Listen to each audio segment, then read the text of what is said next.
us. Welcome, everybody, to another episode of Table Breakers, Episode 7, crafting a memorable non-player character nemesis for your campaign. Tonight's guests are, as always, Kai and Garrett, or Baron G-Rock. Go ahead, Garrett. How's your week been so far? I'm still on vacation, so I'm good. Vacation? Ask me how that's going to be on Monday when I go back to the office. But yeah, I've been on vacation last week. Well, since the Saturday after Thanksgiving. So yeah. Ooh, that is a lot of vacation. Yes. Well, 2 weeks. I worked that Saturday and then 2 weeks. Yeah. Hungry Ewok and Connell have both popped into our chat. Hello. Hello. Good evening. So, Blaine, how's your week been? People are trying to come back from the cough, so yeah, we have workers again. So that's nice. So, I can't imagine Amazon running out of workers. I just can't. I see the penis starship from Blue Origins going over to some third world country and just taking a net and going through town square and netting a bunch of young men and women and scooping them up in the net and flying them over to some distribution house where they're immediately indoctrinated, given some Nike shoes and said, "Now go to work, you bastards." Ooh. If that would actually get workers, I would volunteer to go over there and do it.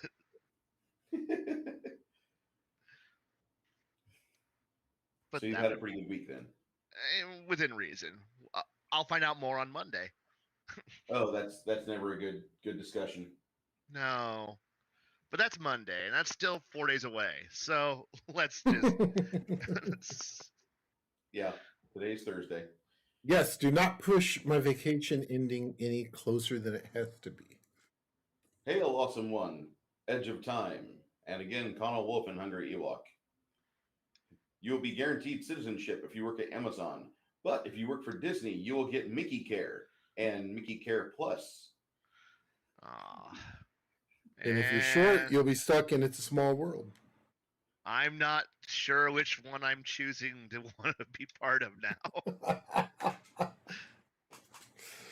Well, they're all owned by the same person. Garrett, you found a picture of Snidely Whiplash.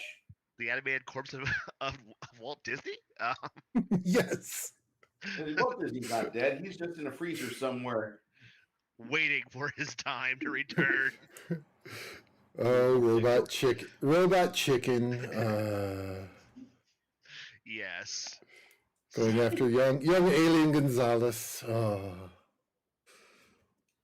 I forgot about Alien Gonzalez. Oh. It's been a while. Calvin went on. He's like, villain checking in. And also one says, Mickey Jabs, Mickey Care Plus. Is that a dental streaming service insurance? No, Mickey Care Plus is your dental, your health, your vision, and your family will get enough fuel from Disney to get to work on time every week. Well, shit. They got vision? I'm on it. I'm there. Service guarantees citizenship. Another wonderful quote from the best movie of all time. Well, second best movie of all time. Best book. Yeah, I will agree. The best book of all time. Yeah, before I came on tonight, I was watching the first part of the video game awards, and evidently they are doing a Evil Dead with Bruce Campbell voicing Ash game that's going to be coming out sometime next year. Oh, nice. So that should be interesting. He's to the point now where he doesn't look right when he's cast. Well, the thing is that he's already said he will not be reprising that role on screen anymore. Voice acting he can do all day long because all he's got to do is go sit down. Mm-hmm. I mean, Mark Hamill. Look at Mark Hamill. If you go and look at his IMDb, all the voice, you're like, he did the voice for that? What? The man of a million voices. Yeah, he did so many voices. very much so. And some really good villains too at that. Yes, the Joker. Probably the most iconic villain that DC has. Oh yeah. Fire Lord Ozai from Hungry Ewok says the book for Starship Troopers was great. Was good. Lots of ads on Game Awards. Yeah, sorry. Sonic 2 looks good. Says awesome one. Tim Christ says I found this epic demon type figure at my popcorn shop. I don't know what it's from, but I'm putting some detail on it, some color to it. Tim, get it in my Discord or put it in one of our adjoining Discords if you have that ability. Give him some sugar, baby. Says Connell Wolf. Bruce got a bit old. Yeah, Bruce Campbell did get a bit old. We didn't expect that. I don't think anybody expected to look at their parents and be like, "Oh God, you're 70 now." Shit. Hey, Parrot Head. it happens slowly. Yeah, it's very scary. So, Garrett, you had the idea. You had the idea for putting together a villain stream. Actually, no, it was all Blaine. Blaine? It was Blaine's Yeah. idea. Oh, It wow. was my idea. But I'll let someone else take the credit for it. No. Oh. This is why we're a team. There's no I in team. No, that's no longer our. You didn't make this. We made this. I made this.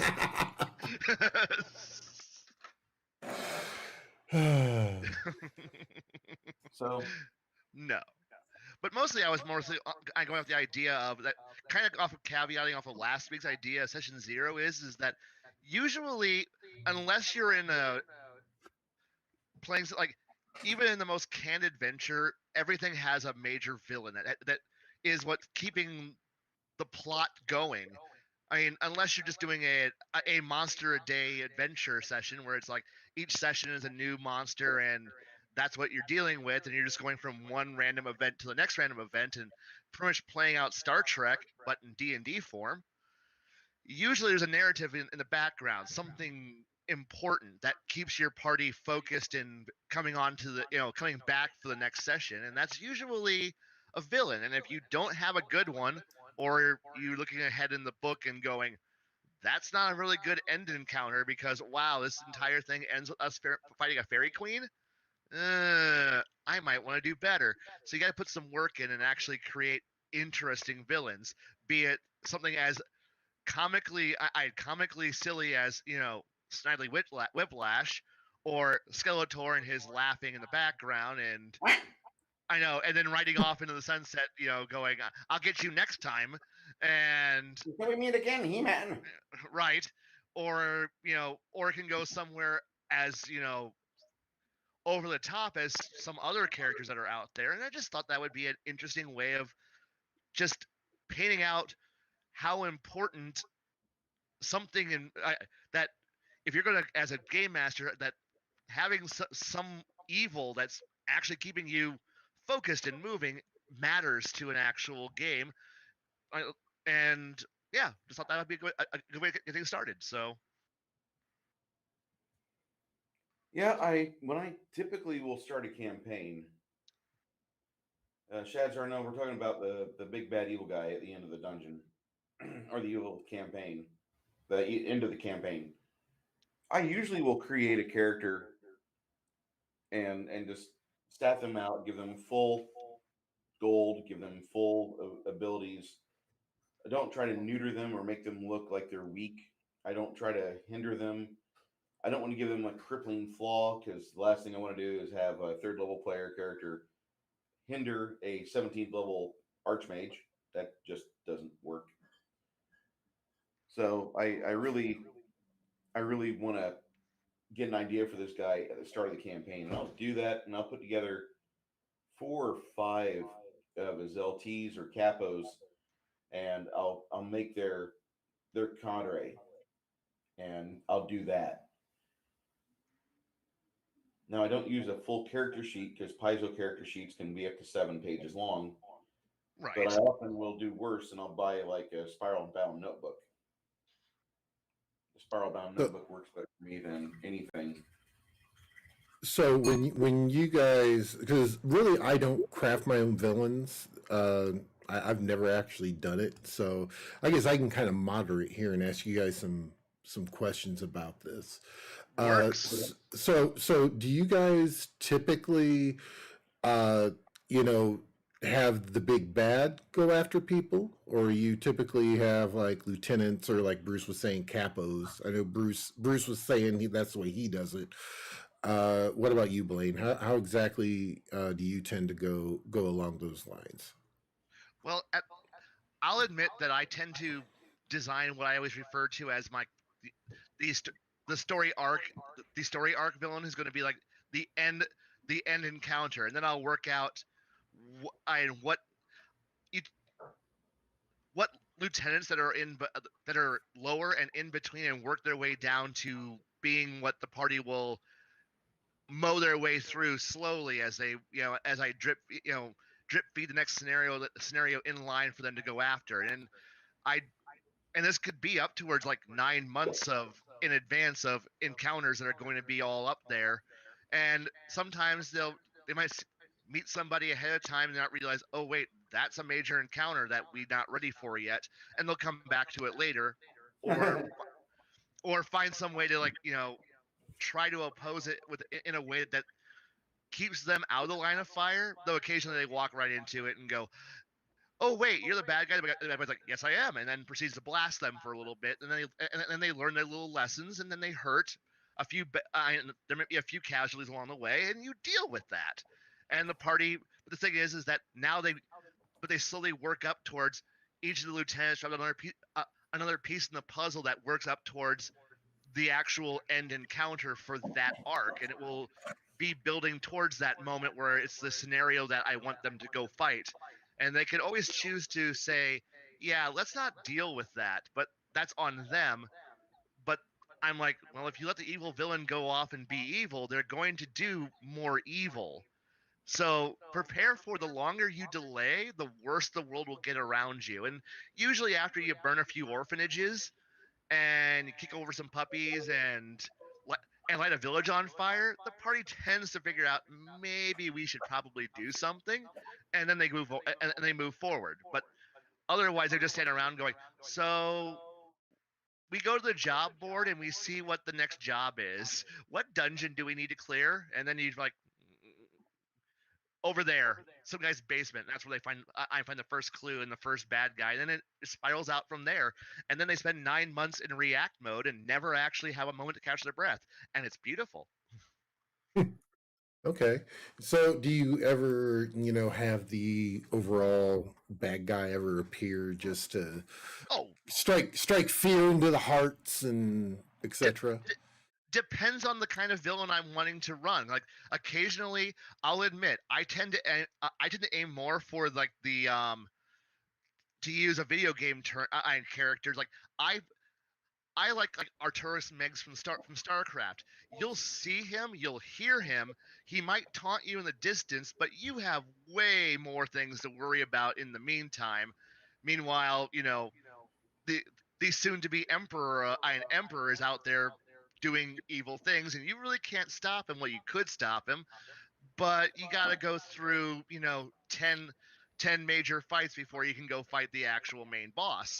And but the thing is, you keep building the mystique up piece by piece. And hell, you don't even need to have the name for the main boss yet at the start. But as you start laying the pieces out and you start developing a theme going on, and you go, okay, he does this, this, and this. And then finally, when the actual boss shows up, they're like, okay, we got an idea. And then you can either follow what you did or hit him with a little trick that they weren't prepared for, because no player ever does 100% perfect intelligence. So they always go in with a little with what they've asked for and what you fed them, and you can just trick them. And if they can't figure it out, they go in blind, and it gets more interesting. Or if they can figure it out, it's more of a fair fight. But the thing is that they're they're thinking about, they're trying to figure out, what feat do I need, what class build do I need to work for. Shoot, that thing that I wanted to do, that won't work versus this guy. And then suddenly they're all thinking, and you've thrown off all their plans, because you're like, no, this guy, like, you didn't realize this guy's actually you know an inventor who actually, is also an enchanter, and therefore he can throw weird combos of items at you that you weren't expecting, and now you're behind the ball. Now you've got to react. He's doing things. How do you? And then but first you got to fight through this lieutenant, and it just keeps working this way and moving forward. And so you're constantly showing this bad guy kind of in the background. Yeah, At first, he's not even in an antagonistic role. He might be like somebody who's a beneficial individual, or maybe he looks like he might be a mentor later on. yeah. And And the the thing players is, don't have a single hard bone in their body about this guy. nope. And they think like, oh, well, he's just kind of doing this to help out these orphanages, and Oh, you and find out later. Go and ahead.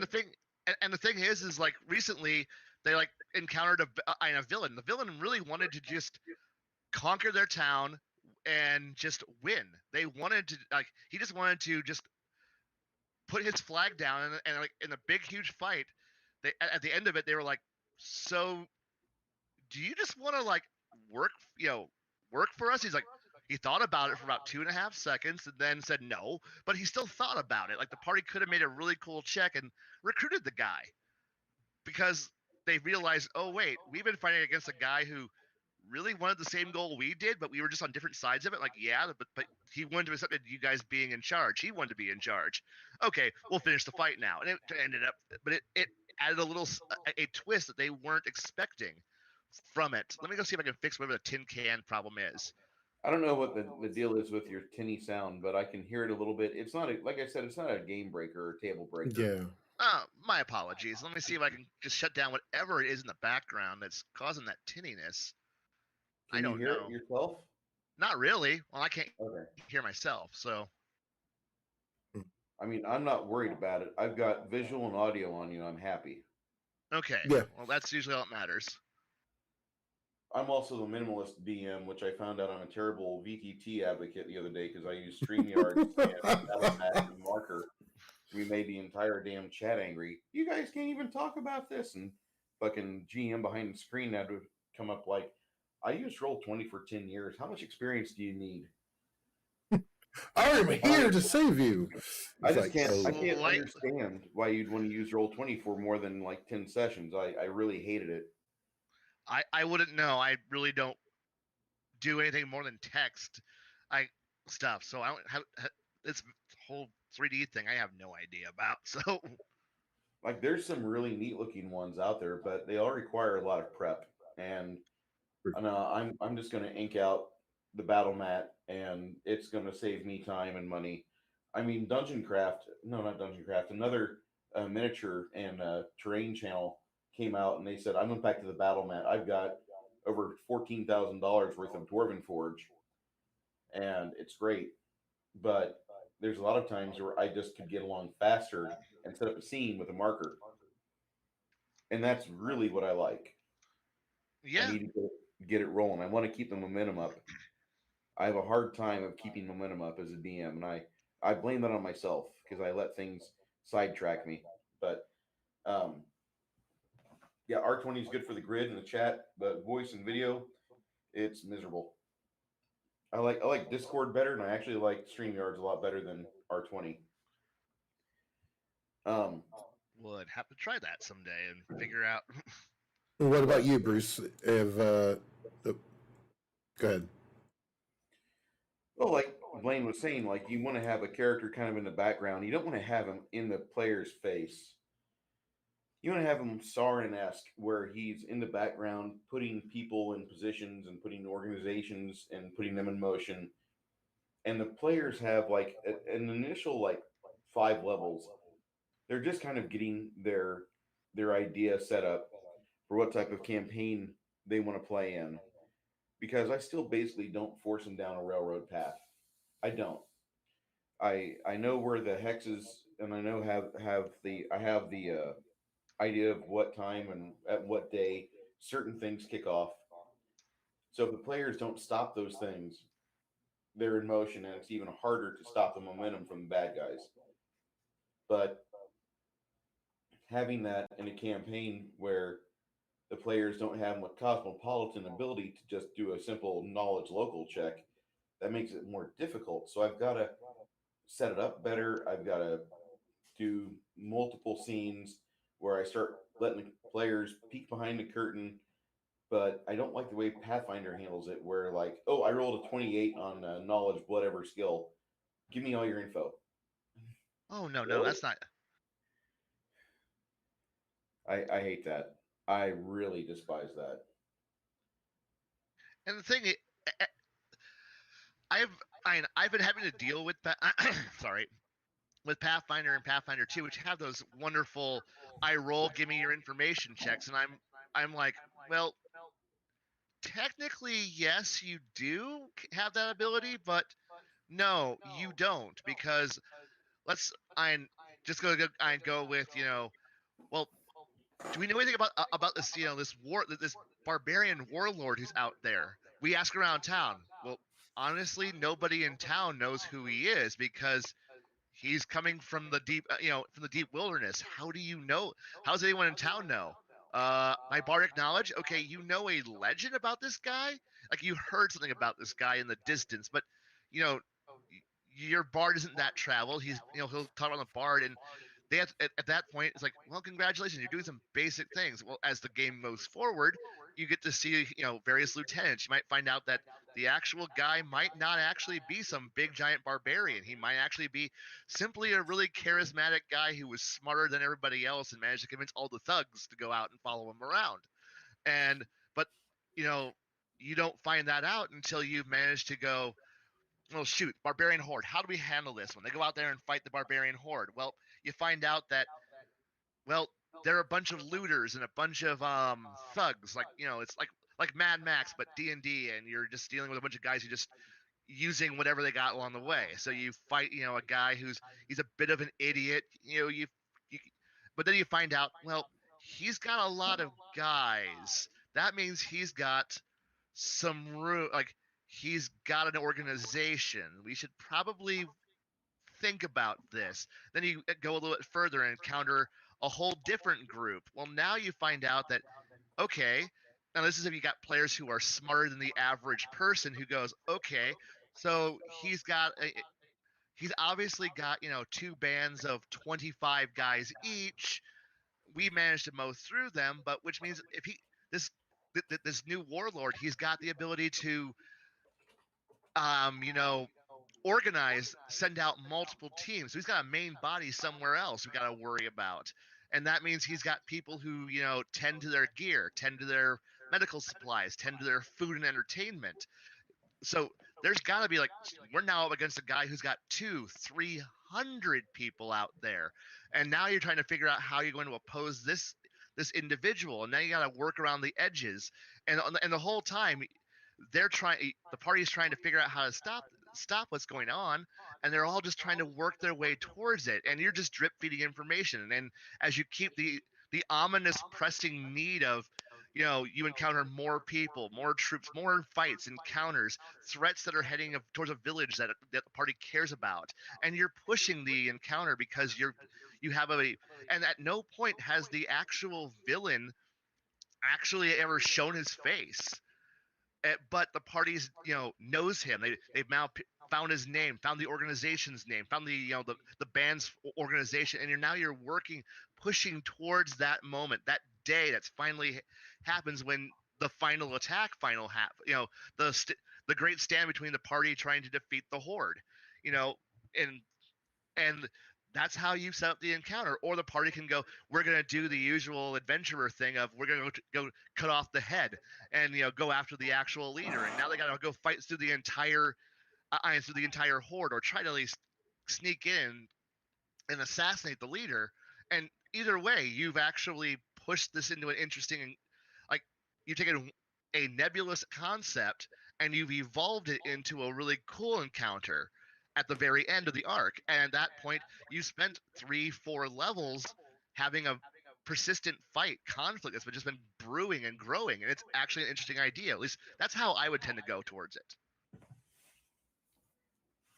And I will never have actually written down any of the stats of the boss until the session before they actually go kill him. So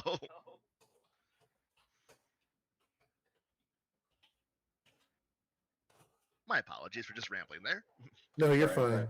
Oh, man. And has the titty gone away at all? Well, I think you spend about 3 to 4 levels giving the players an idea of just kind of what they're up against, Mm-hmm. but you have to give them hope, Oh or yeah. you have to give them enough hexes on a map to where they can retreat and be like, I don't want to deal with this. You got to let them Nope. do one or the other, but you don't really let them have an escape because they think I'm just going to go 170, 100, 200 miles away, and I'm going to start somewhere new in a gnomish village, and I'm just going to be a scrimshaw. And then a few levels go by, you force the player to like, hey, notate, 30 extra pounds because you stopped being an adventurer and you're trying to lay low and you're not wanting to deal with the invasion going 200 miles away. About 6 months pass, you get a paltry belly on you, and then the undead horde shows up. The undead horde you could have stopped before, but now there's no way in hell that you're gonna physically stop this wall of undead corpses. That it's now there. You got to worry about it now. Exactly. And I think giving the players the option to do that and bury themselves is great. Oh I yeah. know that doesn't sound healthy, but The thing is that's when you give players freedom to make a decision for themselves, they can decide to kill themselves through inactions. And at that point, you got to remind, like, you got to at least give them that storm cloud to the horizon, saying, "Hey, how much longer are you willing to run away?" And the party keeps on going. We keep running. Well, eventually you'll run out of room. Either you'll reach the sea or you get tired, and the undead don't sleep. But the thing is, as you pointed out, if you give the players the freedom to kill themselves or get overwhelmed, that was on them. So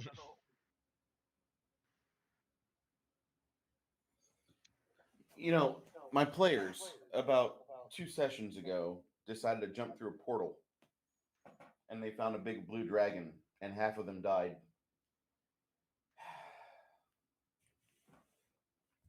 As a DM, I'm pretty hard on my players because I say, well, you died. Give me a new character if you want to play. And so I was trying to coast during the rest of that session until those 3 characters were ready for us. And then I introduced them. But now the players know one of the things they're up against. yeah, And I wasn't expecting them to do that, but I had a feeling they were going to try it.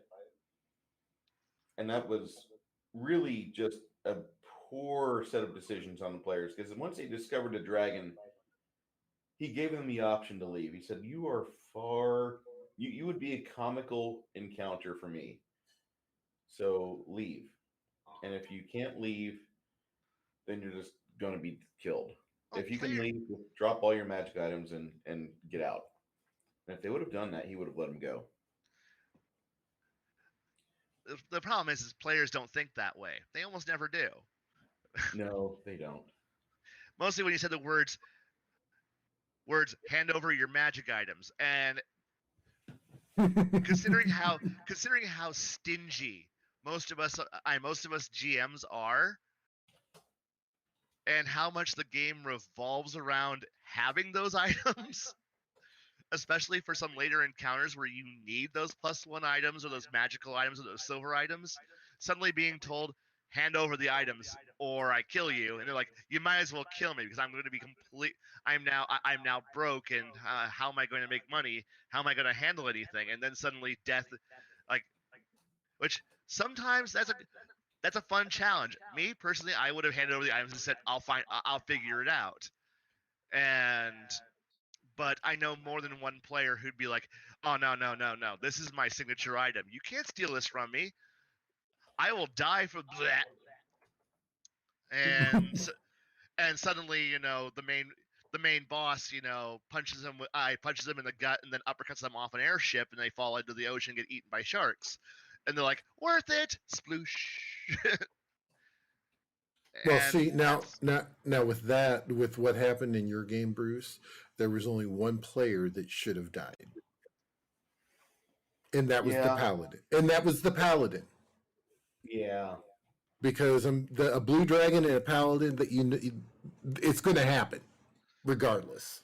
I don't know. They could have a huge debate over, the proper application of laws first before the killing begins. But yeah, I mean, they are lawful evil, and the paladin is neutral. It's right, lawful good. Yeah, Yeah. lawful. Yeah, but still, good, evil. I know. That's the descriptors for it. That's the only difference is they both live by a code. That's the Right. difference. So, Right. but yeah, the dragon. Yeah, that's the only player that should have really died. And I think that in bringing up the dragon situation, we've learned who possibly one of the big bads in Bruce's campaign is. Woo! I didn't say it was the big bad, but possibly one of the big bad. Hey, even if you find out the name of an intermediary bad guy, that's a good thing because now you can move a little bit further. Because Exactly. hey, any step forward is a good step. Is a good step. So all you're doing is getting, just like I said, just five. One more name is just one more name on the list, and that buys you maybe 2-3 more adventures of time to keep on thinking. So that way you're ready for the next session. Mm-hmm. Did I ever tell you guys about Jimmy from Springfield? No. There was a character that used to play with us by the name of Jimmy, and I call him a character because he was just a fun guy. He was probably way too much into the herbal remedies for life. Hi, Hetty Lamar. Hello. He liked herb, but he would spend the entire game rolling up characters for the game he was in at the table of. Now, there was one time that John, our DM, killed Jimmy's characters, and they were the same cleric. There's the same five last guys. He killed Jimmy's 6 brother clerics within one session because Rollmaster had the how many siblings do you have? If you have siblings, you can add a few or subtract a few points off your ability scores because you have that family thing going.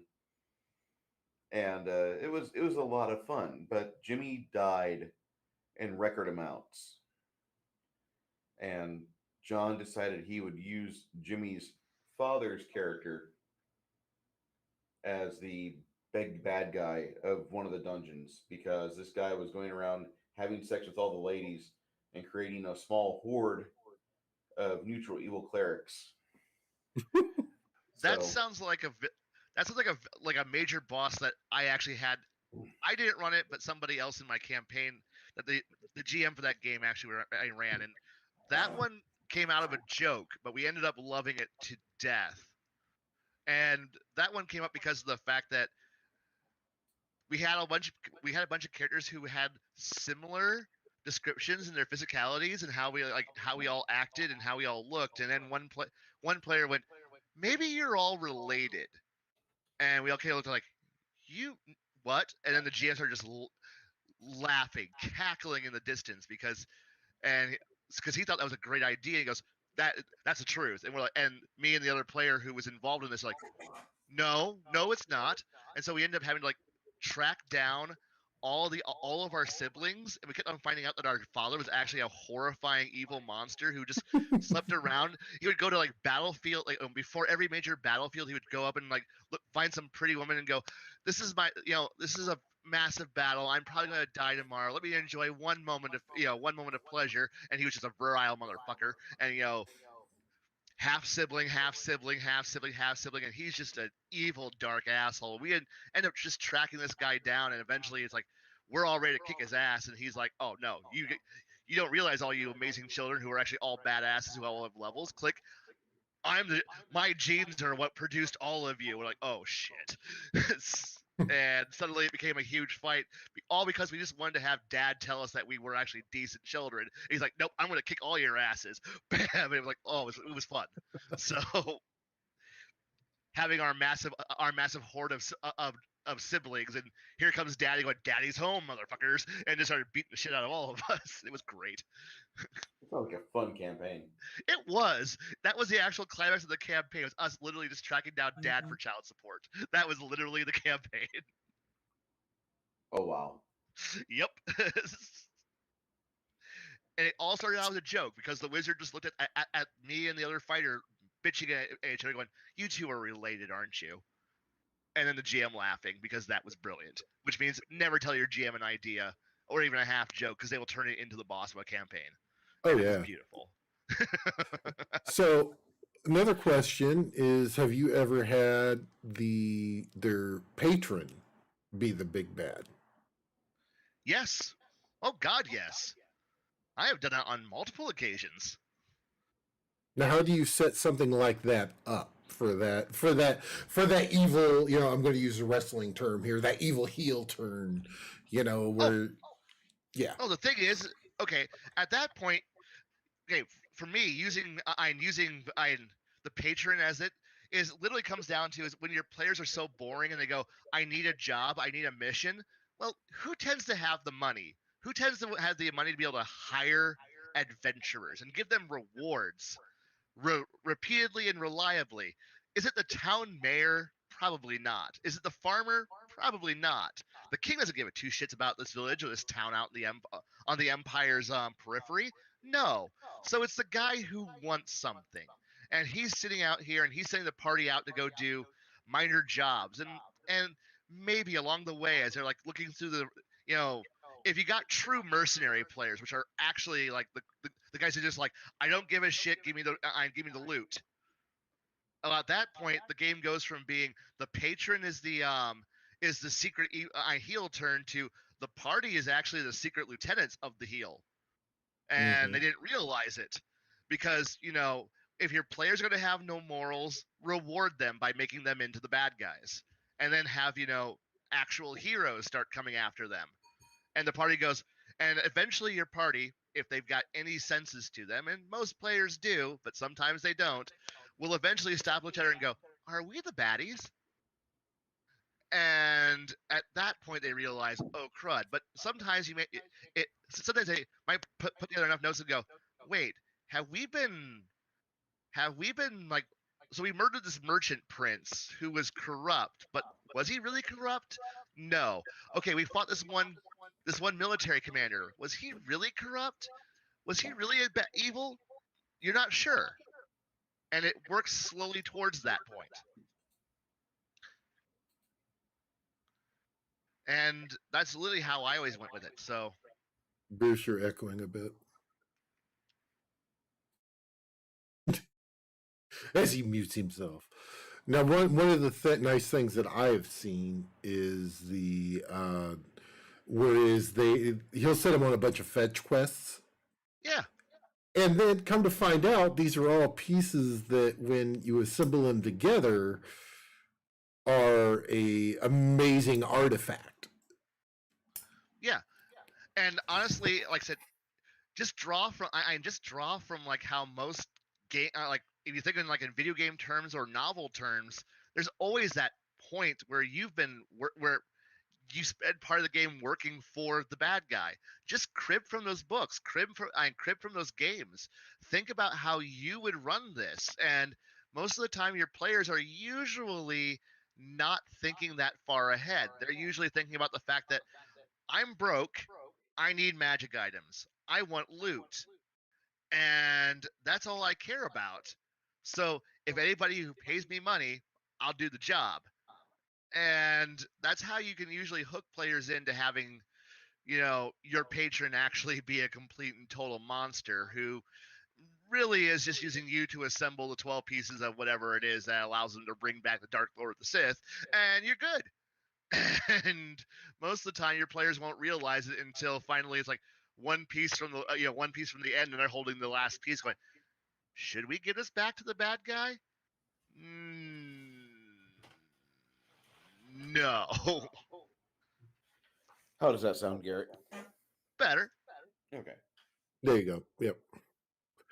Now, have you ever? What about you, Bruce? Have you ever, done things like that? Years ago, I haven't really had a chance to do that to my players lately. They've been kind of hex crawling and they've been dying in front of big red dragons. And so what happens is that I will give them a few items of note, a few. I'll give them a few clues as to what's going on. But I think the player characters I've got sometimes they're kind of like in Doom 2016 mode, where they see the story and are like, "Ugh, let me rip that terminal off the wall. I don't want to hear the backstory to this dungeon." Mm-hmm. And they get kind of pissed when I do that too much. And so I'm like, okay, well, I'll just keep throwing up bad guys in front of you. You guys keep suffering losses. That's kind of what And happens. and different groups like it that way. And different groups like it that way. Some groups just don't want the story, and at that point, that takes a lot of the burden off of you as the GM, because Yes. all you need to do is just put a themed a themed boss in the way every once in a while, and then they're like, oh goody, we get to go kill some more. But some groups do actually think about, hey, what's the political environment here? What what's going on? Why is things getting a lot harder all of a sudden? And I'm like, well, you've angered the president. What do you mean you angered the president? You are literally just you're literally fomenting a rebellion, and you're ruining the taxes of the colonies. So the president's going to show up. Oh, he's just the president. What's the president going to do? At which point you laugh and go, "Oh yeah, no, this isn't some boring president. No, this is like Iron Wolf president. Like he's like the guy in like power armor is going to show up and punch you in the face because you're ruining his mighty republic." Wait, what? The president is actually an adventurer who's just as badass as us? Oh yeah, him and his secret service are actually his old adventuring party, and he's here to lay down the law on you by punching you all in the face until you stop, ruining his country. But Blaine, have you ever seen a movie called FDR American Badass? no, but I no, but I think I want to. Okay. I want to create a big bad guy like that because in FDR American Badass, FDR is bitten by Nazi werewolves and Woo. he gets polio. And as a drawback, his legs shrivel up. He's got these little baby legs, and Eleanor can't stand his baby legs. She doesn't want to be seen in public with him because she just doesn't want to even think about his little baby legs. But they outfit him like a early James Bond esque with a wheelchair that spits out 9mm rapid fire guns, and so I can hit all these bases that have plagued D&D lately. I've got a wheelchair guy. He's a white nemesis. I've got werewolf Nazis. I could do all of it. I could just freely rip off one of the greatest movies that nobody else has seen. And if you've seen FDR American Badass, you've got a bruised liver because of it. It is a wonderful film, and I I'm think. Go ahead. FDR American Badass. Okay, who's If streaming? if you Who's can streaming see it, that thing? if you go search it on Bing under videos, you can watch the whole thing. Ooh, I'm going to go watch that later. That's going to be my movie tomorrow night. It is a classic film, and I'm a big fan of it. I should not be a big fan of it, but I'm a big fan of it. Barry Bostwick plays FDR, and he was the main lead from Megaforce. Oh no. Okay. Oh, yeah, yeah. I'm bringing back some cringe Oh, that from. was that one's a No, okay. what is y'all seeing? Spin City, I think. I don't know if he was in Spin City or not. Yeah, I think he was the mayor. He's a wonderful cheese chewing, scenery chewing actor. He's the type of guy that you want to share a camera with, Garrett. He really is. It'll do something for your career. You'll be scripted to star in the sequel to Abraham Lincoln Vampire Slayer. Oh, never mind. That's not who I was thinking it was. No. But yeah, it's like those are like that's the kind of fun Maybe you it can is. actually have with the Iron Villains. Like it's like because sometimes you do just need to have a silly guy who just comes up there and is your Snidely Whiplash. Who's just there to just make things fun for your party, because like I said, players need some motivation, and that comes from just a guy who just is comically terrible. Yes. And it's even better if you can make him a running gag, as in somehow manages to escape through some conniving weird way every single time and leaves the party just dumbfounded in whatever new stupid that you can come up with. And then don't make him like every single adventure dumb thing, but like every 2 or 3 adventures, the arrival of the world's most incompetent moth, to use Star Wars for a term, and you're like, so this is his new scheme, and you're like, yes. And the party is just like, okay, this is a distraction from our real plot line, but we have to first take care of this incompetent guy who's going to go rocket off in in an escape pod that goes into warp, but no one gives a shit because he's there, he's causing problems, or he shows up and he's there to go steal a bank vault. Why? Because he's broke to go fund his next stupid project. So the party's middle of their big actual plot, and in the background, the world's most incompetent warlord is right there going, "Pay no attention to me. I'm just stealing everything in the background." And the party, oh god damn it! Which one do we spend our time on? Incompetent loser or actual plot line? Mm. See, when I was running, there was a Paizo campaign where it was like not Return of the Rune Lords, but it was set in Magnamar, and it was a Rod of Seven Parts adventure Right. where you had to get the Sidhedron Star put together. And the first like 4 levels, you were fighting this thieves guild ran by a bunch of females called the Tower Girls, and my players loved to kill them. They, I had the most racist, sexist players that the moment they saw a female figure in leather armor on the battle mat, I could just put it out there in middle of combat, like the party would break off from like a big dragon or a lich or something of note, just to go kill the gimp NPC Thieves Guild member, because I could never get them to roll right. Paizo had the worst organization I ever saw in a adventure path, and I just couldn't understand how is this a threat, and it really wasn't. It was just if you No. need the players to have like a fan service moment where they can feel like a badass, that was actually what they needed, and you needed to do that and provide for them. You have to rub their precious little egos. And then like the next Aw. encounter, they had like a deathlich sheep or something and kill them all. But That would be amazing. A death lich sheep. bad person. What? There's a sheep on the hill. It looks kind of scraggly and look kind of undeady. What? It's an undead sheep, and it's talking to you. Bad person. What else is it doing? Okay, you want to watch for a while? It's got some Yes. orange runes floating around it. Oh Orange no. runes, huh? Oh, and the barbarian's wearing a kilt? Uh-oh. It's date night. It's got entertainment attached. Yeah. So the players had like I rolled up the worst. Like I was just drunk one night, and so I made the Deathlit sheep, and this was back in 2014 that I unleashed this on Mike and Liz before the Gregs joined up with me, and I killed Mike and Liz's character because Mike would always open up the Pathfinder rulebook, much like Robert would do it. Oh, And when you would God. start putting a character together, you could hear the rules scream and say, "God, no, please make it stop." Oh And yeah. it was weird because Pathfinder lets you create really good characters. It really does.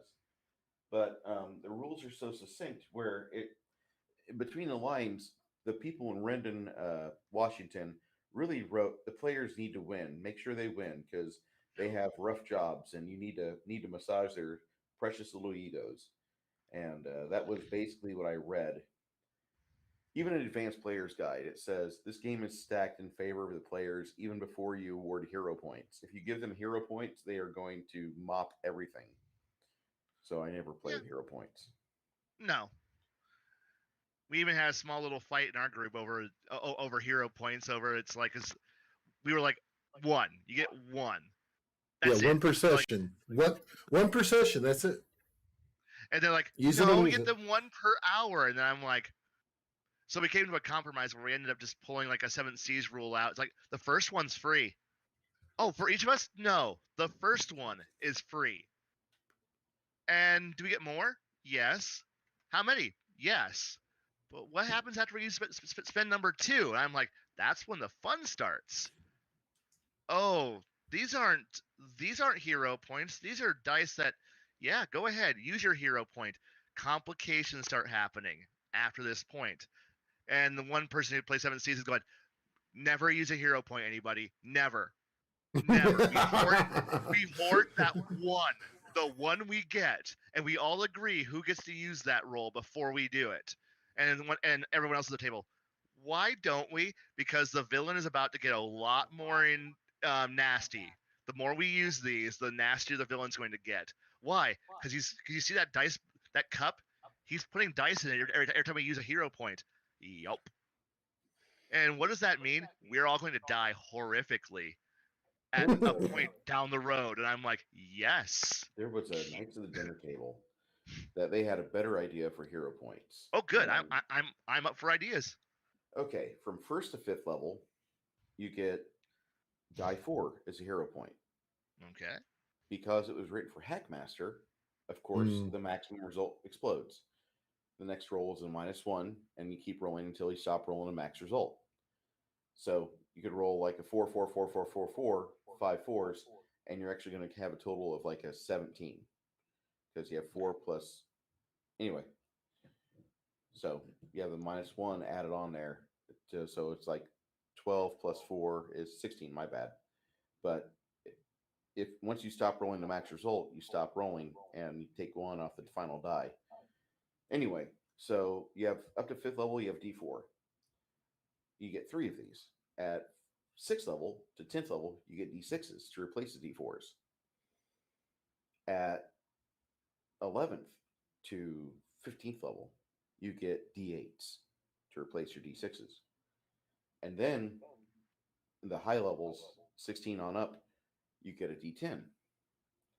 The Dungeon Master gets 3 die 12 and 1 for every player at the table.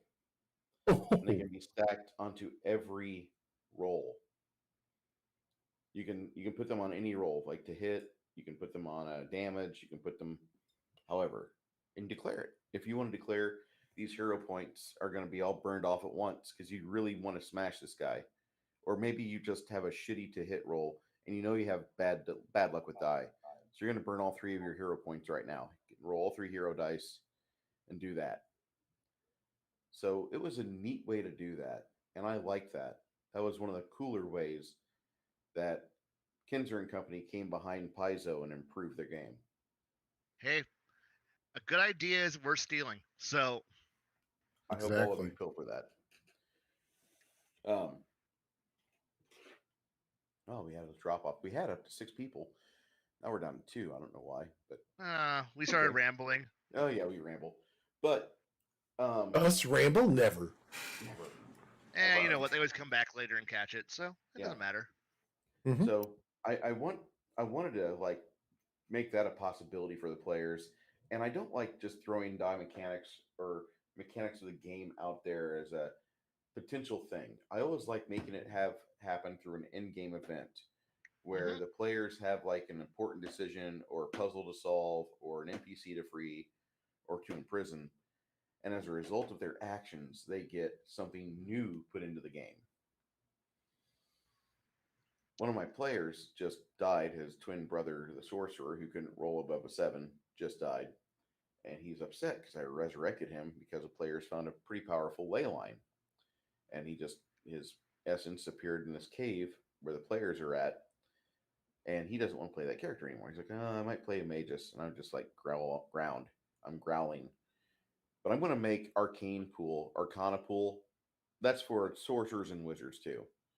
Because there's no reason why the magus should just get that. There really isn't.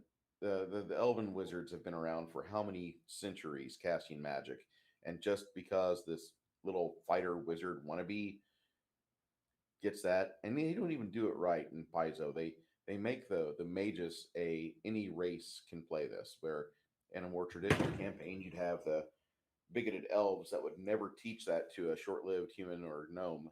God, the thought of a gnome being a magus in most elven worlds I know would be an affront. So, Oh, yeah. but I See, mean, I've played in games before where even before that was even there. They had dice pool or spell points. yeah, So for every level of spell, and they could use those points to enhance the spell. Even if they didn't take like feats and stuff like that, they're burning their points. Well, if they run out of points, you don't have any more spells left. Right. Well, that's just that's just the usual goal, trying to move away from the idea that you have fixed spell levels, that old traditional casting method, and trying to add a bit more versatility, because sometimes you just need to have more low Fireball, levels. You don't, yeah, or more fireball. fireballs, more magic missiles, more, I don't know, more buffy spells, because you need to be able to buff everybody on the in the room. And then you're like, well, I can only buff 3 of you, so you get to be cool, you get to be cool, you get to be cool. The rest of you just sit in the background and blink I don't arrows. know. Yeah, plink arrows, everybody. And the one archer in the party, yay! Stop cheering. You're supposed to be depressed. But he's I, as gonna the fight in the dark. Pling, pling.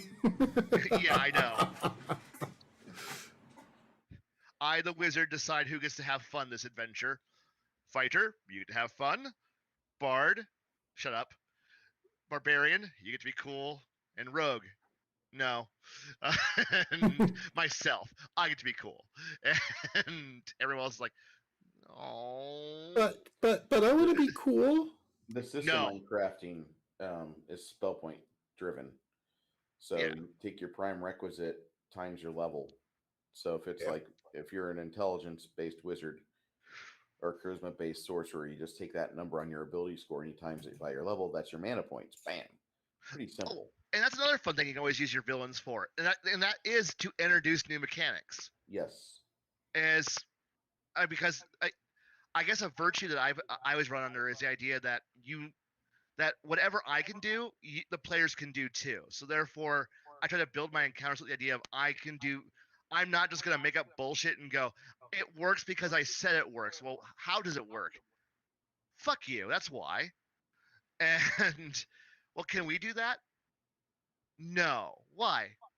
Because I'm the GM. Fuck off. Yeah, that And so, doesn't really keep your table full. yeah, and suddenly, but if the the boss, the big evil guy, shows up there and he's using a cool new thing, and it's like, well, how did he do that? And the party investigates, and suddenly they go, wait, can we do that too? Well, yeah. Why couldn't you? Well, we never thought about, which is a great way that, if you're a GM who wants to teach your players a new trick, well, you don't just go and sit them down and go, well, here's how to do your combos and make sure you work right. Just throw a villain out there who goes, let me show you how this 3 combos work.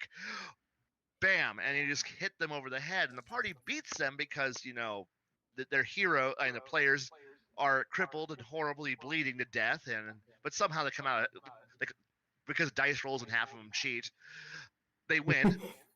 Are you watching my streams again? When I I, rolled a 20. I rolled a what, 20. It was 19 on the die. no, no, it wasn't, and I'm just like, yeah, man, a lot of you rolled 20s at the right times. And then finally, this last session, I felt so happy because a player who I know rigs his dice parked his butt like right in front.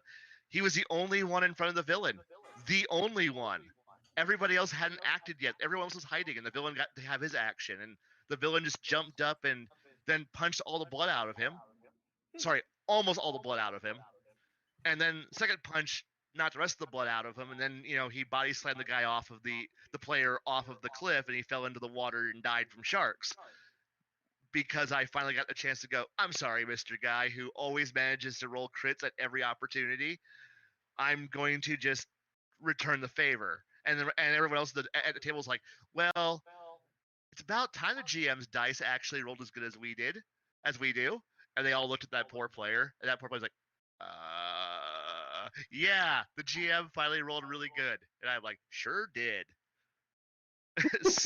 Sure did. My character's dead, right? Yup. Sure is. Man, all those nat 20s you just constantly roll all the time? Now, one other thing that I like with, when they're actually having the battle, you talk about new mechanics, is that all of a sudden they pull, you can also kind of mislead them also with the fact of, oh, starting out, oh my God, he just threw a fireball. Okay, this is a wizard. We got this. And then all of a sudden he just starts coming in and just waylaying them. You'd be surprised what magical devices can do, like rings and rods and wands and stuff like that. Oh yeah. Because nothing pisses the party off worse than a CR 1/2, an old man sitting on a porch with a rod of summon pit fiends.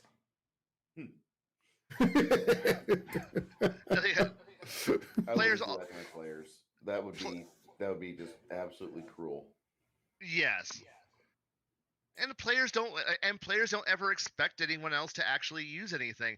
Much like when you start throwing, suicide, as my party has deemed them, murder eagles at the party, and they're like, oh, this guy's just summoning birds at us, and the pigeons come flying towards us until they explode. And like, oh shoot, what spell is that? It's in the actual core book. I mean, it's called Final Sacrifice. What? The bird explodes. Wait, pigeons are now lethal? Yes. Oh no. And now they're like all paranoid of pigeons because, well, here's a spell you guys could be using, but you're not. Here's a cool spell that you could be using, but you're not. And this is how you teach these poor bastards. And then they eventually learn. And now they're going to go, our villains are geniuses. And I'm like, no, your GM got bored at a truck stop and opened the DM and opened the player's handbook for 2 seconds. And they're like, man, you're such a cruel GM, and actually know things. I'm like, no, I'm just waiting for my gas tank to fill, and therefore I'm looking at a PDF. Yes, I'm brilliant. And then I sit back, and then they all start talking, and I'm like, that sounds smart. That's my new villain plan. So. And then I just show them the I'm not nice patch that I've got. And it's like, there you go. That's what it comes down to. I am not nice. No, I'm not. And then it's great. Or they also, since most players are, I don't always pick up on all the references. And then you can just have that one old guy who just oh, he's useless. And he just hobbles off to his little temple and comes back as the biggest badass of all time. Like, oh, shoot. Was that Mum Ra we just pissed off? Yes, and now you're up for it. Oh no. He has 5 minutes to be cool, then he's back to being useless. Bye. And it's like there's so many fun ways that I have a player who is afraid of flatware because he found the spoon gun and now he's afraid of spoons. And I'm okay with that. Wait, did you just read Shadzar's comment? Yes. Okay. All right, I was just making sure. Yes, I read it. The whole wait till you make your players afraid of flatware, and yes, he's currently afraid of a gun that shoots spoons and now he's afraid of me just handing out spoons. I'm like, why? And he's like, spoon gun. Look it up. Yeah, you should be afraid of that. Are you going to give it to us? No, I'm going to use it on you. When? And then the silence that makes them all think, you going to tell us the time? No, I'm not. So does that mean if it's a large creature, it's a shovel gun? You know what? I'm going to write that down. I'm going to write that down. I want a shovel gun. That was good. Shovel gun. Okay. Thank you. I'm going to use that. That's better than the idea I had for my love. Or pitchfork, or you can even do a pitchfork gun. Shovels. They're dull. They'll hurt more. Why would you use a spoon? They're dull. That's the point. Fire the sporks! No! Oh God. Oh God. Piercing and bludgeoning? I like this. No, because they all just got. I introduced to the idea of the man portable ballista that got introduced to the game, and I'm like, I'm going to use this, and the party's like, wait, what? People with ballistas can now that can actually carry them? Yes. This isn't fair for us. No, it's not fair for you. You're not supposed to have it all fair. The entire world. Yes, the chainsaw. The chainsaw gun rocket launcher is always an idea. Players are trying to figure that one out still. Looks legit. Oh, yeah, it's totally legit. Chainsaw gun is legit in 40K. Yep. Yeah. That's Dark Heresy. So. Yeah. Of Eminence allows it. That would be something I'd like to see. I'd like to see somebody play a Dark Heresy game where they actually do Inquisition type shit, and they actually have a story arc where they go and they meet up and they finally understand just how corrupted their organization is. Isengard would be proud, that sort of thing. Those kind of stories do happen. Eisenhorn. Yes, Eisenhorn would be proud of that kind of game. But the thing is you got to have players who are actually invested in playing the type for that kind of a game to work. Yeah. And that means you got to have players who are coming in wanting to actually do that. Yeah. And I had a campaign that I was in that was close to that, but it got derailed due to the fact that our tech priest ended up being corrupted and turned to evil, and then when he realized, am I actually a chaos cultist? And the GM's like, I don't know. Are you? He goes, I probably am, but I'm not telling the rest of my party. And then we were all getting subverted by our tech priest, who was actually chaos infested, which we ran with, and it ended with us all getting smashed with hammers, but it was a fun game. I like that idea. Yeah, and the thing was because we all trusted him because he was part of our group, and when it came out that he was corrupted because we didn't see it coming, when we all reported to our Inquisitor, hey, we screwed up, that we didn't see this, we killed the guy who was corrupted with chaos, and we all got punished by being murdered because, well, we were close proximity to chaos, so we died miserably. And we all kind of went, that's 40K for you. That sounds like a 40K game. That's a 40K game. Like, we weren't paying attention. We let chaos happen. We paid the price for it. And you know what? You're playing Warhammer. You should expect to die for being not smart enough. Yeah, I agree with that. Oh, what? Oh no, Shadzar's an M60 filled with swords, not bullets. Okay, have to be rapiers. That would be stilettos. I'd go with stilettos. Rapiers. It's a pincushion. That almost writes itself. Yeah. Very rapey gun. Oh, that's bad. I'm gonna mark that one down and see if I can figure out how to make that one work too. Sword gun. Very carefully.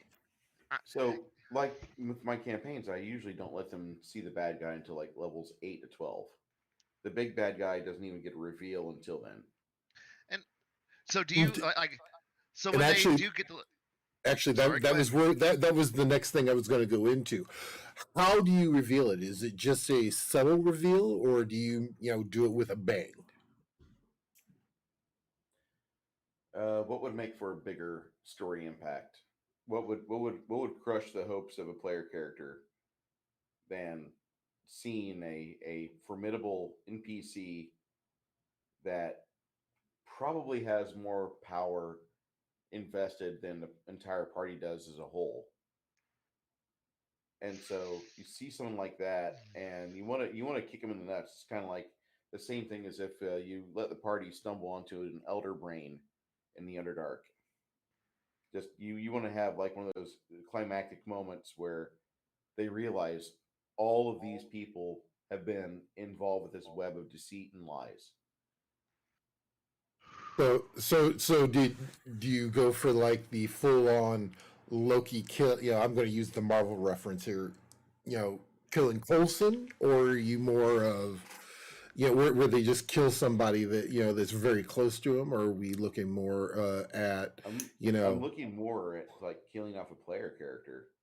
Okay. Like I go for one of the players in an event or a moment in combat where the player is prostate, unable to defend himself. You know, I mean, I'm not going to show the players mercy. My players never show the NPCs mercy. When they get into a fight, they kill the downed opponents. Mm-hmm. They're pretty ruthless when it comes to it. So I want to just have a game where, like, I know the bad guy will probably be targeted at this point.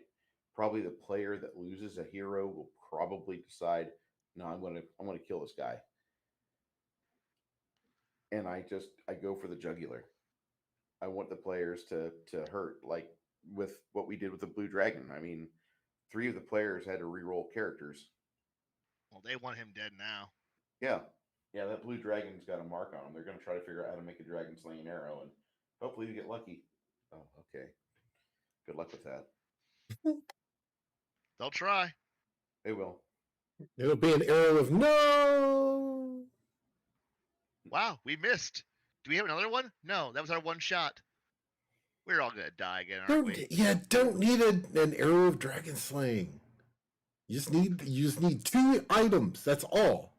Well, actually 4 items. You need an arrow, a glass vial, a portable hole, and a bag of holding. Or alternatively, if you don't want to use a nuclear weapon to go kill it, you just need a halfling and a lot of poison and a hold poison spell. Yeah, mine's better. I like feeding the halfling to the dragon and having the dragon be like, wow, a snack, and then all the 400 doses of poison that you've forcing that poor halfling to have in stasis in their body now becomes virulent in the dragon's belly, and the dragon's like, wait, what? Make 400 saving throws. Oh shit! Split. There we go. Poison masters are never in the are never allowed to be in the party. So. Oh, sorry. This dragon has an immunity to all poisons. Man. Well, we're out of halfling. Oh well. Quick, throw the dwarf at him. Don't tell the elf. It's no real loss. We'll just go get another halfling rogue from down in the Just yeah.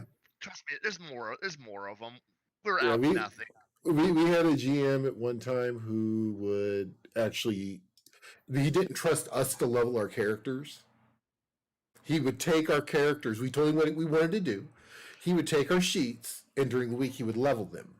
Well, we had a fight, and one of our people died at the end of that, and that's where we stopped the session. So he took it, you know, and we were looking to get rid of that person anyway because she was kind of annoying, to the point of that she'd show up half the time and the other half she'd be complaining. So yeah, it was one of those deals. So GM just killed her off. The easiest way to do it. She said, well, you know, I'm not gonna be able to make it next week, and he was like, called her like 2 days later. Yeah, we decided we're gonna stop gaming for now, which we never did. But anyway, but he took our sheets and leveled us up. When we got our sheets back the following week, we looked at it and we're all full health. And we're like, wait, we're at full health? He goes, oh, well, yeah, we'll just go ahead and go with it. It goes, sweet! We need to go get a 6-pack of half-elf druids, pop their heads off, because she died by beheading, pop their heads off, and we're healed. It just sparkles everywhere, and we're healed.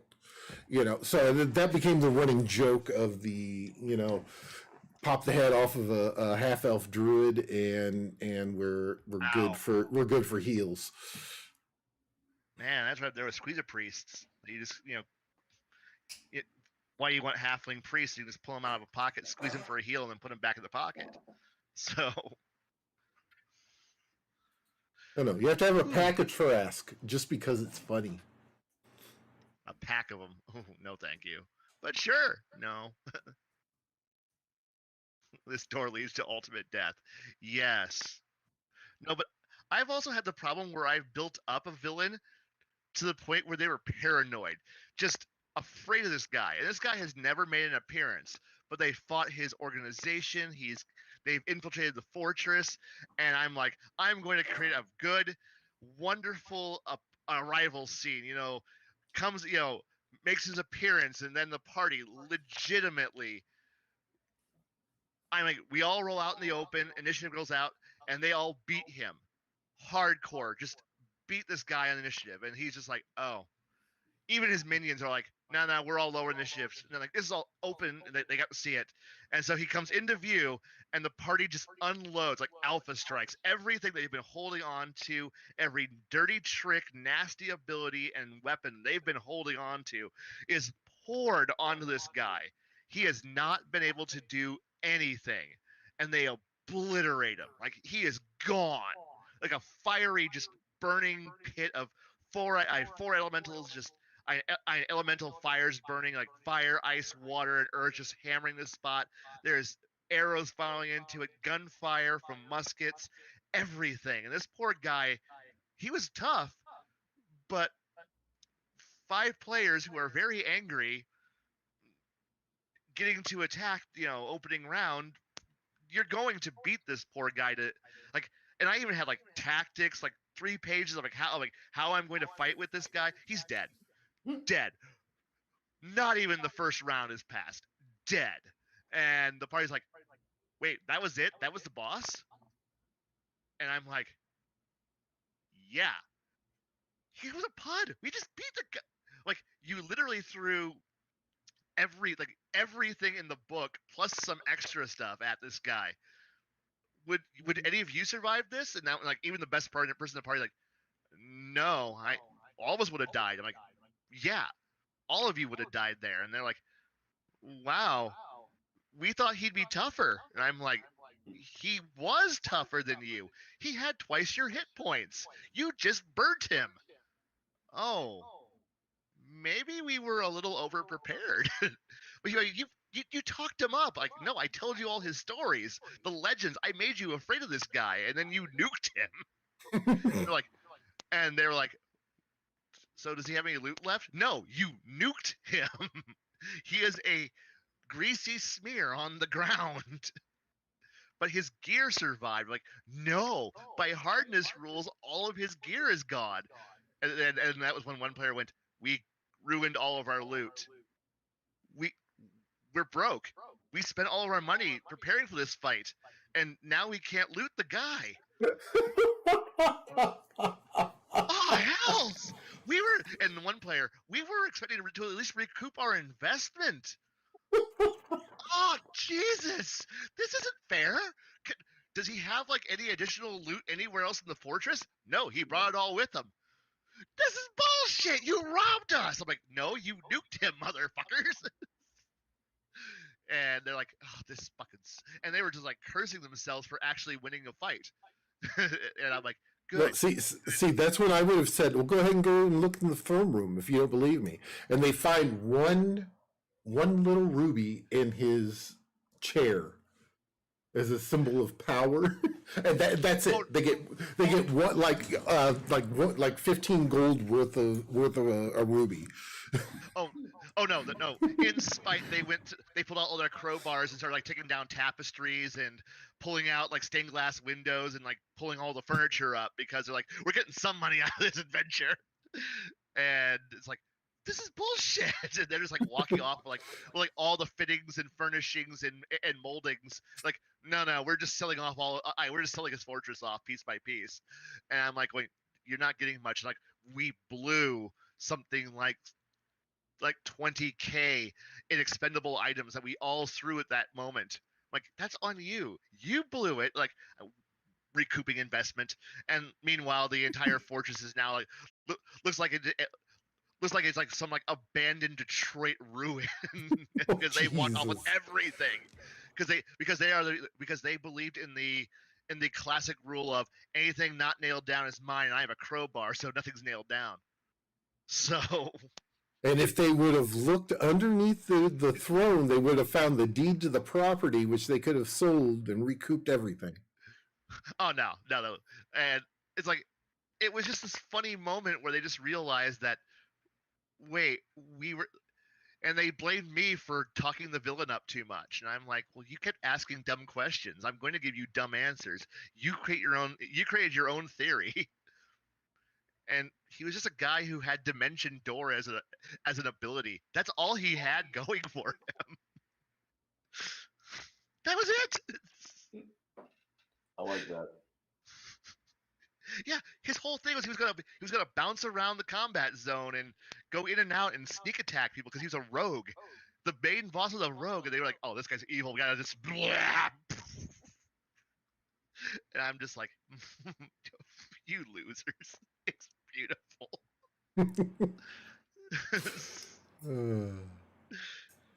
But yeah, but that's the fun of when you don't tell the party what they're fighting. They go in thinking it's the worst thing in the universe.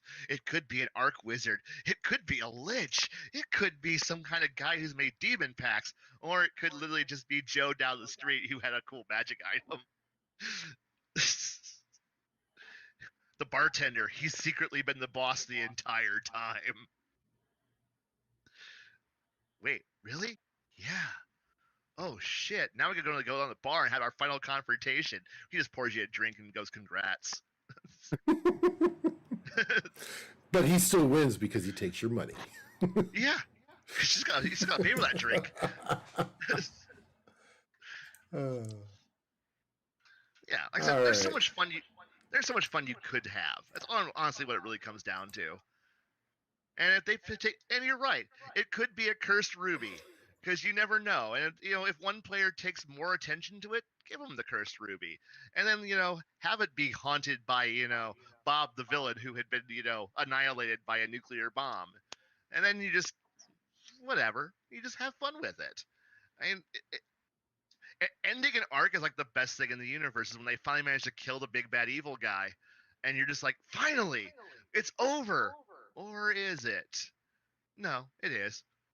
No, see, what you don't realize is that was just the regional lieutenant. and the thing is, that opens up the door. And yes, the boss whose henchmen are tougher than he is always a fun way of doing things. Because man, we fought this guy who's an ogre and this guy who's like has regeneration abilities. The boss has gotta be he's just a guy who's got some backing, and he's just like he's a pencil pusher who just has all the money, who funds it all. I know. Yeah, it's like it's like an intelligence score of 12. Well, it's also like the wizard who he has all his minions attack, and then he happens to have several holes drilled through the inner mountain out so we can see out, because he can teleport. Bye. Because line of sight, right through the wall, gone. Wait, that's bullshit. Bye. Yeah, use that sometime on him. Oh, I've done that one on. I used to use that. I used to use teleport so often that one player literally wished like he fought for an item to let him one wish, and he wished for teleport to never work again. Like he just wished for the spell teleport in all its variations to never function ever again. And I'm like, okay, that works for you too. He goes, yeah, but I don't care. I want to actually kill a villain. All right. That kind of includes Didor. Yeah. Oh no. We fluffed it around so that way it works for like small tactical jumps, but like the big multi-100-mile jumps, those are gone. All of them are gone. It's like, so little flashes and cool things, those still work, but the big I escape, you'll never find me, motherfucker, poof moments, those are all gone. And I'm like, and years later, some of the players still look at the guy who made that wish, and then they're just like, You fucker. Now we gotta walk. We're 8th level, and you ruined the ability to just teleport somewhere. And he's like, I'm sorry. I'm not sorry. Because we kill villains now. But we gotta walk. We're doing Lord of the Rings. We don't want to fucking do Lord of the Rings. I'm like, that town's 100 miles away. That's like a 10-day walk, motherfuckers. Get a horse. It's 5. Man, now we gotta where a horse is. And walking and encounters. We're 9th level. We're better than this.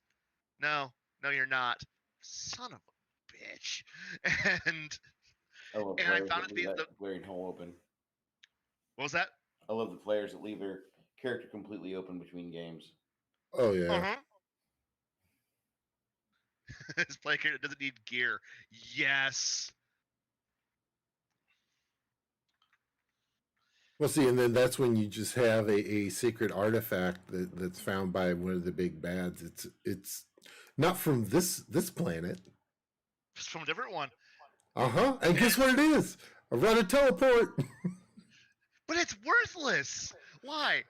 We're on this planet. The teleport rod. Ha! Wait. This is a cool paperweight. Well, no, because it'll work because it's not from this planet. Yeah, right. I know. And they have found over the years ways to get around that wish, and I've been kind of nice to them, but I keep punishing them over the fact that this one player made that wish years later. Why? Because they were tired of villains escaping. And I don't blame them. I'd be tired too. But it also makes the wizard very, very unhappy because he can't just I'm going to go teleport to my tower now. Fuck you. Bye. Poof. Now he's like, fuck. Why do I even bother leveling? All I'm going to do is get more damage spells. I can't do anything cool like, make the world the size of, a postage stamp. But, God, infinite power, but I can't just be lazy. Fuck this. That's classic. I know.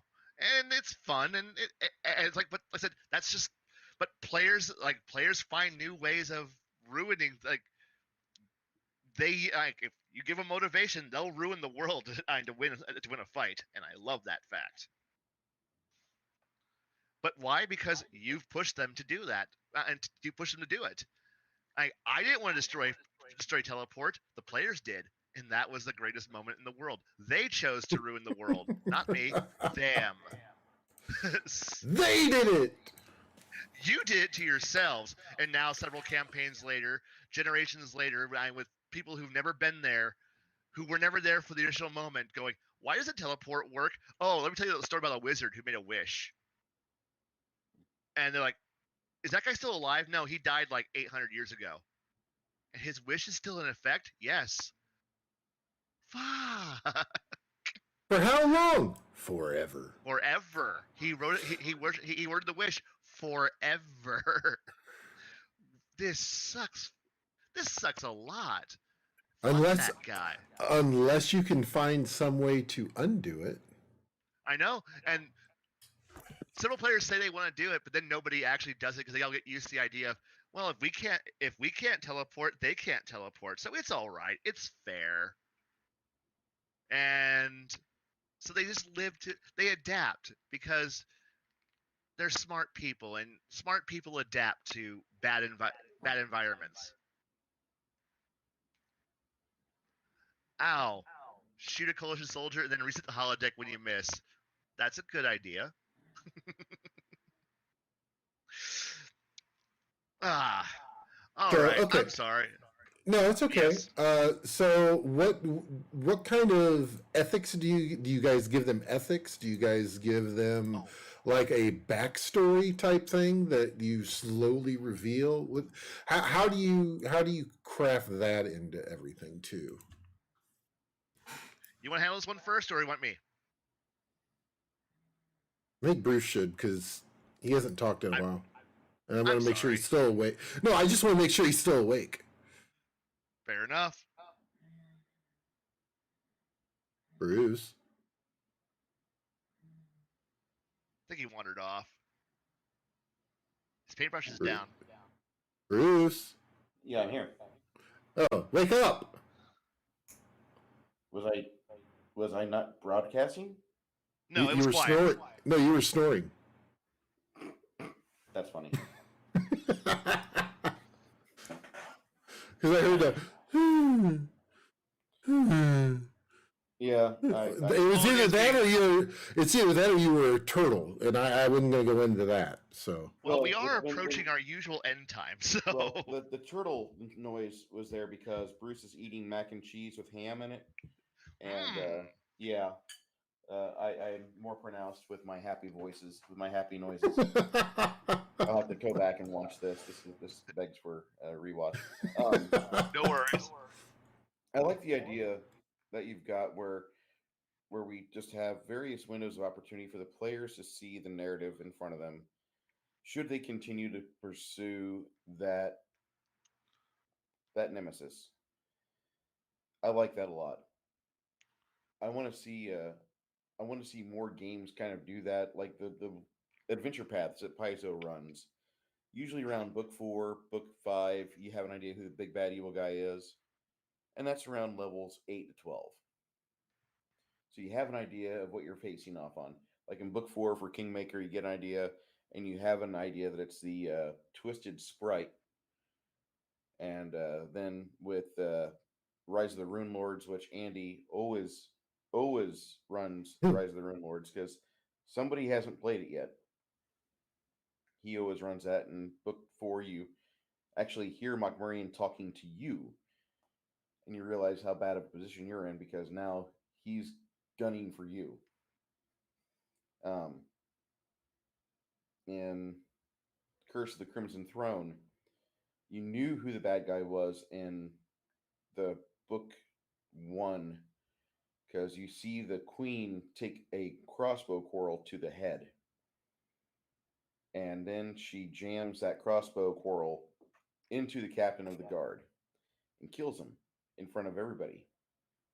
Just had like a bunch of problems in town, and here's the queen going batshit nuts crazy, and it's just giving the players an idea of what they're facing is one of those um, things that I think is necessary, but I don't want to have it overtly scripted. Although I do like what the old West End games, Star Wars game used to do, where it would have a cutaway scene and you would force feed the player's story from another perspective. I don't know if you two remember that or not. I do. hmm That was actually in the adventure modules. They would have cutaway scenes, cutaway scenes, cutaway scenes, and you'd give them ideas of what's on the horizon. So I thought that was always neat. Um, with character traits. Like I think if you can go up above and beyond and go with a voice for this character, I think what you need to do is practice it. I mean, seriously practice it. You need to be like Peter Cullen with his Optimus Prime. Whenever you hear that voice, Autobots roll out. Immediately you're getting ready to be entertained. So when you get in Yeah. your big bad evil guy voice, you should be able to get the players to recognize that's the voice of a nemesis if you can do it. And even if you can't, just make the effort because funny voices I think are voices or different inflections or accents. Like in the current campaign we're playing right now, they haven't found the evil doctor that's helping the Hobgoblin army, but I've got a little Fauci-esque doctor with the Hobgoblins, and he would be completely with the Hobgoblins, a little lawful evil gnome bastard. Oh, you're gonna get your jabs. You gotta get your jabs. You want to have a character voice that the players hear it and they immediately recognize. I think initiative is coming. Tim Christ says, "Boss whose henchmen are tougher than he is." That happens when you script up a warlord that's actually a skald, the Viking barbarian bard cross classer. My friend had the party encounter a group of kobolds. They got their asses kicked. He didn't tell them they were level 10 kobolds. Well, there's a old Dragon magazine editorial called Tucker's Kobolds, and the party would go through this dungeon, and the first two levels of the dungeon was like kobold territory, and they hated it. They had to evade the kobolds. They had to get around all the traps and the phosphorus arrows the kobolds were firing from their little short bows, and they had to really work to stay alive. And Tucker's Kobolds makes for one of the most interesting and diabolical organizations that you could put in your campaign. And you really should put Tucker's Kobolds in your game, because Tucker's Kobolds is a time honored uh, bad guy that numerous people would rather not have to face. You don't have to have a kobold with anything more than 4 or 5 hit points, but they have murder holes. They drop their little flaming oil on you while you're walking through a passageway, or they trigger traps. They do just nasty things. And in Tucker's Kobolds editorial, the player writes up as how two players died getting to the elevator out of level 2 of the dungeon, and they finally made their way down to the demon on level 10, the pit fiend, and half of them died there, but they loved it and they had a good time. But the Tucker's Kobolds were the force that the players actively chose to run away on or sacrifice other members of the party so they could get away. So I do recommend that. Really funny when you try to shoot a conditioned soldier and you reset the holodeck when you miss. Really funny when you try to shoot the coalition soldier and you reset the holodeck when you miss. Ooh. Ooh. All right, boys, give me 1 minute. I'll be right back.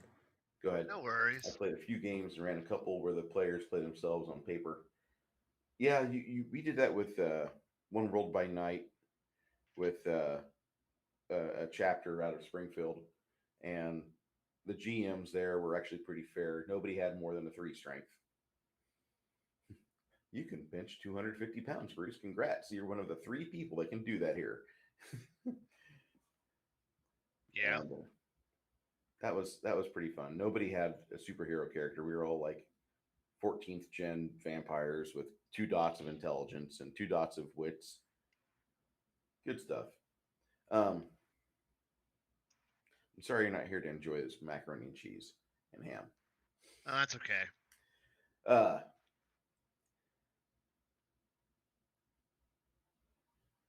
But no, to answer that question also for how did he phrase it properly? Wow, I know I'm on I'm running on fumes if I can't think of words that I was thinking about 5 minutes ago. That sucks. Yes. I know this stuff, but I'm drawing blanks all of a sudden. What the fuck? I'll have to send you some coffee beans. At this point, I would probably chew. I just chew them. Rita Doherty from Iowa says hello. Bruce Lombardo of Dix Divisions. I saw you're on. Hello. Sweet. She's a real sweetheart. I have a chat member, and she's in a lot of my friends' chats whenever we have panels on. One of these days, I expect to see her on the panel itself or being the host. But that would be fantastic. The other thing I think is really important when you have a campaign, and I know this is getting boring for some people, that's why we dropped down to just a handful of viewers, but I want to see more DMs try to play with organizations and anything else, because you have to have a group that the players, it's not quite faceless. They know a few members of it, but they have to have something that's going to have more resources than them they're going up against. Right. My party, like I kind of specialize. My problem is that I always have problems as a GM where I don't do small things very well, but betraying the fact that I spend most of my time playing grand strategies, my villains tend to be the heads of grand organizations, which is why when you finally go up and fight them, they end up being PUDs, because, well, the actual villain was the organization itself. The guy in charge is just the head of a vast apparatus that's oppressing everybody, and then the party goes, but we kind of like the big, horrifying beast of an organization that, because when they I have a player who's I can only describe as he is like the Pokemon master of villains, where I create a villain and he tries to figure out what the motivation of the villain is, and then beats them, and then reforms them afterwards. Like after the party has killed the villain and walked off, he'll go and cast when the rest of the party has gone off. He'll cast reincarnate on the villain and bring him back to life after they're bound up and completely incapacitated. Then try to like convert them, and he actually has an island where he just ships off all my old villains and stores them there. And then whenever he gets stumped, he'll just go to the island of villains and go, okay, brain trust, I can't figure out the plot. Help me. And then all the old villains are like, you know we don't really want to help you. He goes, yeah, you don't get a choice. Either answer my stuff or I, starve you to death and then bring you back to life as reincarnate you again.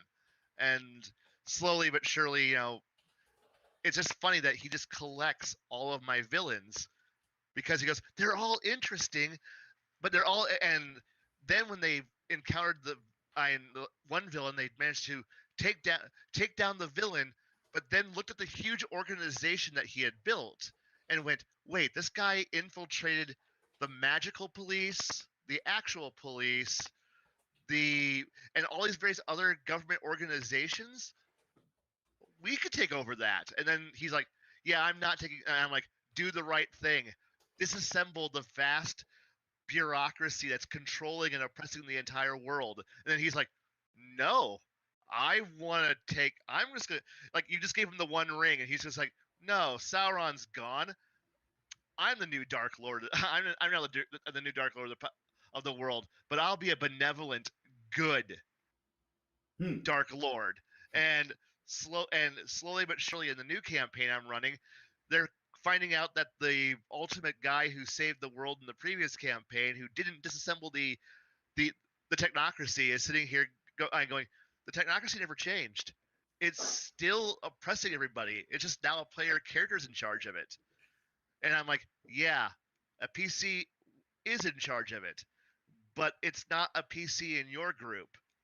And the player who's playing it, who played that character, is like, but I'm still in charge of that character. No, you're playing your new character. Your old character is now corrupted by the fact that he is running the CIA, FBI, and the NSA are all at his fingertips, and he can literally just oppress anybody at a whim. And if anyone does anything wrong, you can just appear and murder them. And he's like, oh yeah, that is what I do. Isn't it? And the whole party now sits in fear of the idea that they might draw the ire of the Dark Lord now, of the police department, and they're like, someday we're gonna have to go murder him, aren't we? And I'm like, eventually, you might want to actually free the world from an oppressive government that you decided to just take over after you killed the last guy. Like, and the player is like, I don't think I can disassemble it. I like what it can do. And that's the best thing, is when a player overthrows the villain and then becomes the villain, because they look at the one ring and even though it's like Elrond, just throw it in the fire, end it now. No, it's mine. And it's always fun watching that moment when the players hold the evil villain's plan and then goes, it was a pretty good plan. I'm doing that plan now. It's mine. Click. And the rest of the party goes, oh, that wasn't a good thing. But they don't realize it because they're all benefiting from it. And now the new players are all sitting here in the shadow of the previous party going, the world didn't get any better. This sucks. But it's running different, but it's not better. It's not better. And that kind of makes this continuous rolling depression that even when you win, you don't win. Because now the villain is somebody you know. It's a hero. It's the guy who overthrew the last guy. Everyone loves him. Or do they? And the party all grumbles because, they want to overthrow the guy they just overthrew. This really sucks. And then the poor player who did it all is sitting here going, I don't want to ruin the world, but I have to burn him. And I'm sitting here going, man, it's like I don't have to do any actual work. All right, Because so we've got about 15 minutes left here because I know we typically don't try to go over 2 hours. So uh, true. we'll go ahead and start with Bruce. Is there anything else that we really haven't touched on that you feel that we really should in crafting your villain? I'm just going to say that when you're crafting your villain, create your dream player character that you want to create. I mean, create them the way that you like. Unlimited money, unlimited power. Just build that guy, the guy that you would like to see. Like I remember when I was like you once, level 1 necromancer, couldn't even cast chill touch without having to roll d20 because my wisdom score is so poor. I remember that, you know, and now he's like a super, just a wisdom and intelligence whore, and he's amazing and can cast whatever spell out of the necromancy book he wants to. Oh, Liber Mortis, such child's play, that sort of thing. But want, I want players, and I want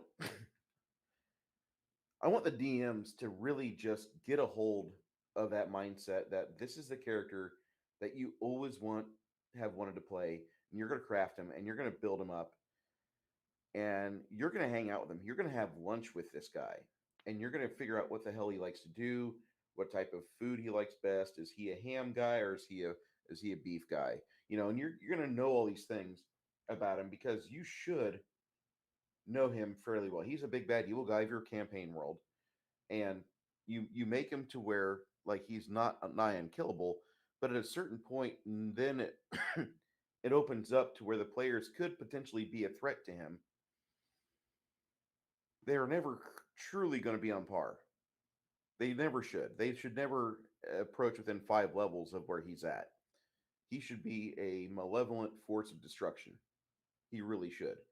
And you should know his abilities backwards and forwards. And don't forget the thing like immune to mind affecting spells or enchantment and charm schools.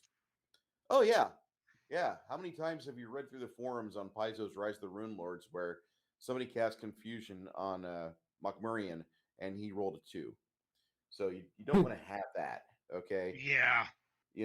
Did you forget of his immunity? He has the gemstone embedded in his skull along with the 7 or 8 of them. So you have these things in your game, and you don't want to reveal the hand. You don't want to do too early of a reveal. Like with my game, the players discovered the blue dragon. That's not really the big bad evil guy yet, but that's like one of the big people in that campaign, and they understand now what they're facing. They have an idea. They don't just have giants over here and hobgoblins over there. Now they have a definable force of who's helping orchestrate all this. So I'm happy, and you want to build on the organization that they've built and the people that are close to them, and you can even make them somewhat flawed. Yeah, Yeah. like Loreth the Beautiful, one of my favorite NPCs of all time from Temple of Elemental Evil and Return to the Temple of Elemental Evil. Thank you, Monty. Um, but you want to have these characters in your head when you're crafting this, and indulge indulge yourself and make the biggest coolest 25 fifth level nemesis for your campaign that you ever could. But just understand he's not going to be on the front lines fighting the PCs. He's Nope. going to be way in the back with an army of mopes and mooks and relatively thick necked guys that are going to cause your players hell. There's going to be 5 or 6 organizations that he's got, and there's going to be so much hell that he can provide, and the things that will happen to the poor players if they get the worst inkling, like I want to go after this group here. Okay, well, like 3 of these groups are tied together, but you'll find that out. Oh Go ahead, yeah. and do that. And I'm not saying like make it impossible for the players to win. Never make it impossible for the players to win, but just let them know you have a hill to climb. That hill's the is the most important part. Yeah. Oh Okay, yeah. what about you, Blaine? Is there anything that we really haven't covered that you want to touch on before we get out of here? Simple. don't think you have to be completely original. It's impossible. There is no new story under the sun. So find a villain that you like. Find something that will inspire you and you run with it. Be it I I always fall back to characters like Arcturus Mengs from StarCraft. That's what I aim for. I aim for, master the master general in the background. The the corporate CEO, the horrifying thing in the background that is ruining the world and there's nothing you can do about it, but you want to fight it. And eventually this is what you want to go for. So find someone you don't like, or a villain that you were inspired by from a book, a game, a movie, anything, and then adapt it. It doesn't have to be a one-for-one translation. It just has to be inspired enough so that way you're motivated.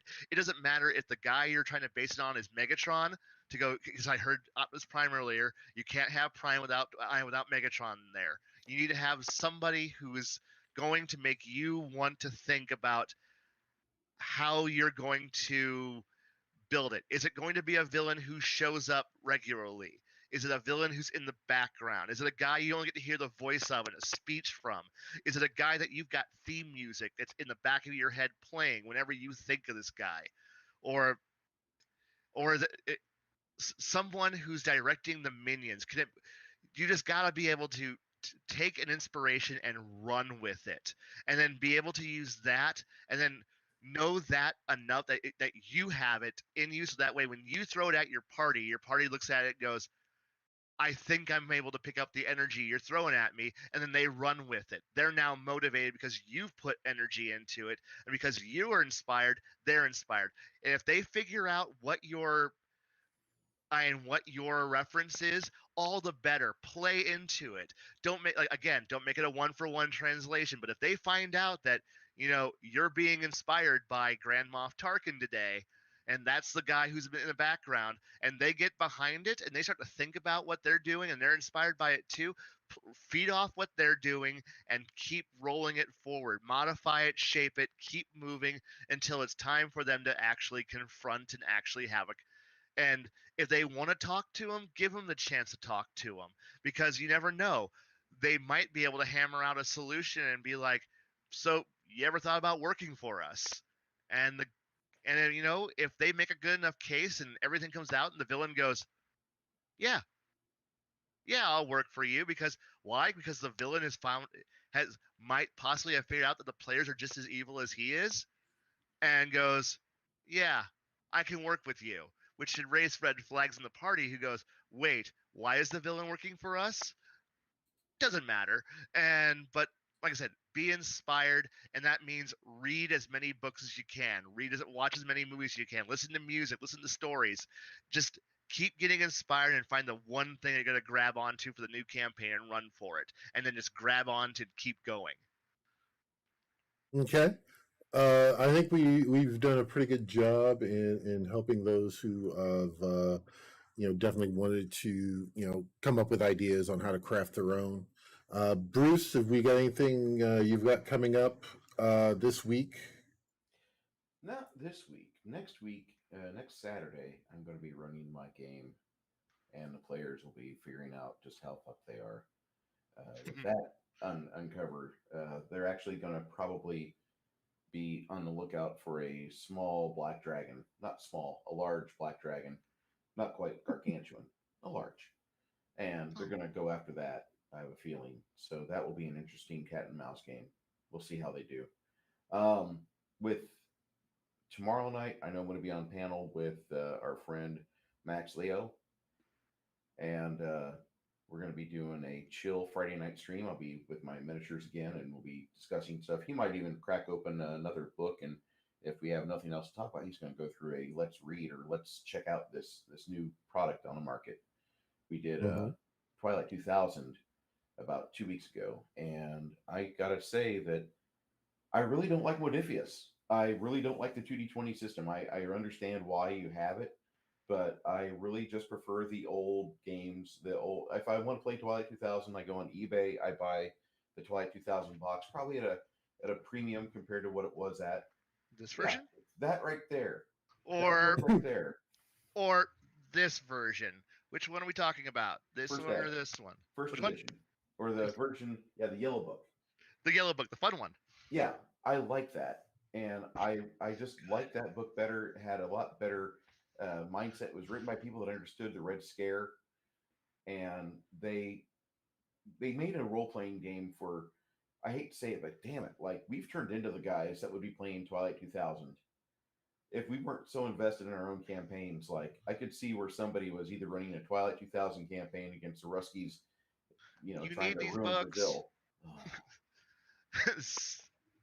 So yeah, personally, I on that type of thing, I like actually doing Morrow Project. Morrow Project is great.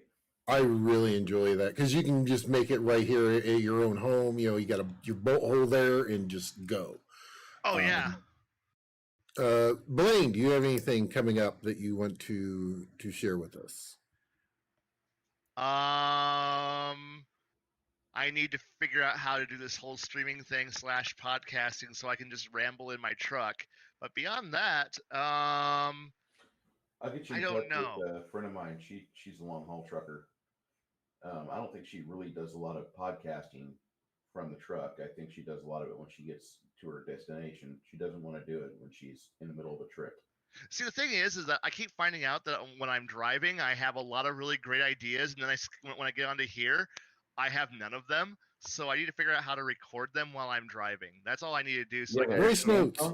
Yeah, voice notes. Okay. Voice notes. Do voice notes. You're gonna be surprised at what you do with that. Yeah, because like I have like so many hours I'm just bored in the truck, so I might as well just record something and then edit it together or re-record it later. But yeah, so beyond that, no, I'm waiting for I'll wait for the next topic and then the next week to go talk randomly about it. So yeah. All right. And myself, I'll be doing a little gaming. I'll probably be hanging around tomorrow night on the Legion of Myth channel. You can find them by just searching Legion of Myth, either on Twitch or on YouTube with Max Liao. And then, of course, Legion of Myth also does have the Sunday Digest, so you can definitely, I do suggest checking that out. There was something, unless I read it wrong, Gatekeepers for next week is next Wednesday, correct? Correct, Bruce? I think it's Tuesday. I thought they did it Tuesday this week. You're right. So it'll be Wednesday next week. Yeah. Woo! I might actually. Not sure who. Not sure who's hosting that one yet.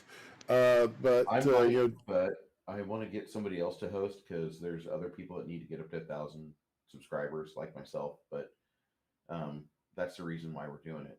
We rotate round robin.